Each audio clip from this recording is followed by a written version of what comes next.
সবাই রাজুতে আয়, সবাই রাজুতে আসো, সবাই রাজুতে আসো। গাজীপুরে হামলার শিকার হলেন জাতীয় নাগরিক পার্টির এনসিপি দক্ষিণাঞ্চলের মুখ্য সংগঠক হাসনাত আব্দুল্লাহ। রবিবার সন্ধ্যায় চান্দনা চৌরাস্তা এলাকায় তার গাড়িবহর জ্যামে আটকে থাকা অবস্থায় এই হামলা চালানো হয় বলে জানিয়েছে গাজীপুর মেট্রোপলিটন পুলিশ। হামলার ঘটনার প্রতিবাদে তাৎক্ষণিক বিক্ষোভ মিছিল করেছে গাজীপুর জেলার এনসিপি ও বৈষম্যবিরোধী ছাত্র আন্দোলনের নেতাকর্মীরা। গাজীপুর পুলিশের পক্ষ থেকে আরও জানানো হয়েছে, ৪-৫টি মোটরসাইকেলে করে আসা দুর্বৃত্তরা গাড়িতে ঢিল ছোড়ে ও লাঠি দিয়ে আঘাত করে। এতে গাড়ির গ্লাস ও উইন্ডশিল্ড ভেঙে যায়। হামলায় হাসনাত আব্দুল্লাহ হাতে আঘাত পান, কনুইয়ের কয়েক জায়গা কেটে যায়। গাড়ি চালক দুলাল মিয়া বলেন, হাসনাত স্যার ব্যক্তিগত কাজে গাজীপুর কৃষি বিশ্ববিদ্যালয়ে গিয়েছিলেন। ফেরার পথে কিছু মোটরসাইকেল আমাদের অনুসরণ করে।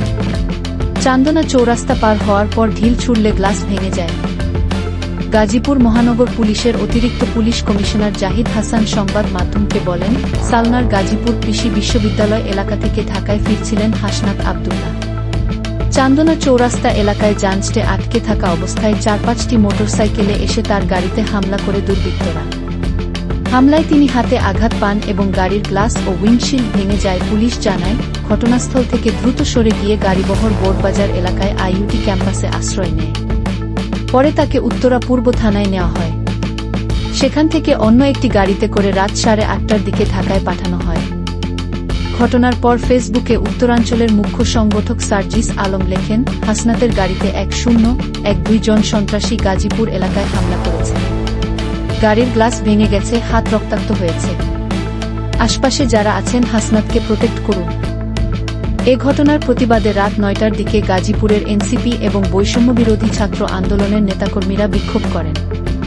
পরে মশাল মিছিলও বের করা হয়। বৈষম্যবিরোধী ছাত্র আন্দোলনের গাজীপুর জেলার যুগ্ম আহ্বায়ক সানিউল আলম বলেন, ওনারা যে এদিকে আসবেন আমরা এ বিষয়ে অবগত ছিলাম না। গাজীপুরে তার কোনো পূর্বনির্ধারিত কর্মসূচি ছিল না।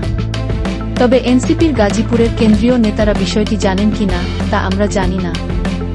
পরে সাংবাদিকদের সঙ্গে কথা বলতে অনীহা প্রকাশ করে হাসনাত আব্দুল্লাহ বলেন, এই মুহূর্তে কিছু বলতে পারছি না, পরে কথা বলব। পুলিশ জানিয়েছে, হামলাকারীদের চিহ্নিত করতে তদন্ত শুরু হয়েছে। আইনগত ব্যবস্থাও নেওয়া হবে।